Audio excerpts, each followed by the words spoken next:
আমি আছি এখন সেনেকের একটি ইভেন্টে, আর এটি হচ্ছে আরিনা বি ব্লকে। আর এটা হচ্ছে একটা স্টেডিয়ামের মধ্যে এই ইভেন্টটি হয়েছে। আর এই ইভেন্টের মধ্যে প্রত্যেকটা ইউনিভার্সিটি থেকে হচ্ছে স্টাফ এসেছে বা স্টুডেন্ট এসেছে তাদের ইউনিভার্সিটিকে রিপ্রেজেন্ট করার জন্য। আর এখানে অনেক রকমের গেম আছিল, তো আমরা গেম খেলে এত কিছু জিতেছি যে আমার হাতে যত কিছু দেখতে পাচ্ছেন সবকিছু জিতেছি, এবং একটা ক্যান্ডি খাচ্ছি আমি, সেই ক্যান্ডিটাও কিন্তু গেম খেলে জিতেছি। সবচেয়ে বেস্ট প্রাইজ ছিল হচ্ছে এই মোজাগুলো। যারা সবচেয়ে ভালো পারফরমেন্স করছে গেমে তারা এই মোজাটা পেয়েছে, বাট আনফরচুনেটলি আমরা ওই ভিডিওটা ক্যাপচার করতে পারিনি তখন। সো বিভিন্ন ইউনিভার্সিটির সাথে কিন্তু বিভিন্ন ধরনের কোম্পানিরও আছে তাদের কোম্পানিকে রিপ্রেজেন্ট করার জন্য, এবং কি স্টুডেন্টদের সাথে নিজেদের কোম্পানিকে ইন্ট্রোডিউস করার জন্য।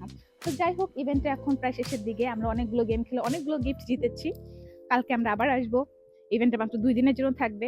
আর আমাদের ভিডিও আপলোড দিতে দিতে হয়তো বা ইভেন্টটা শেষও হয়ে যেতে পারে। খুবই মজা লেগেছে এরকম ইভেন্টে। সবসময় যদি যারা হচ্ছে ফিনল্যান্ডের মধ্যে আছেন বা আপনার যেখানে থাকেন না কেন, যদি ইউনিভার্সিটি রিলেটেড বা এরকম টাইপের কোনো ইভেন্ট থাকে, অবশ্যই কিন্তু আপনার ইভেন্টগুলোতে যাবেন। অনেক ধরনের অ্যাক্টিভিটিস থাকে, আর অনেক ধরনের ইউনিভার্সিটিস এবং কি কোম্পানির সাথে আপনারা কিন্তু ইন্ট্রোডিউস হতে পারবেন। তো কেমন লাগলো ভিডিওটা অবশ্যই কমেন্ট করে জানাবেন। আর যারা এখন আমাদের পেজটাকে লাইক ফলো করেনি, প্লিজ লাইক ফলো সাথে থাকবেন। সবার সাথে কথা হবে নেক্সট মাসে। ততদিন সবাই ভালো থাকুন, সুস্থ থাকুন, আর আমাদের মনে রাখুন। আসসালামু আলাইকুম সবাইকে।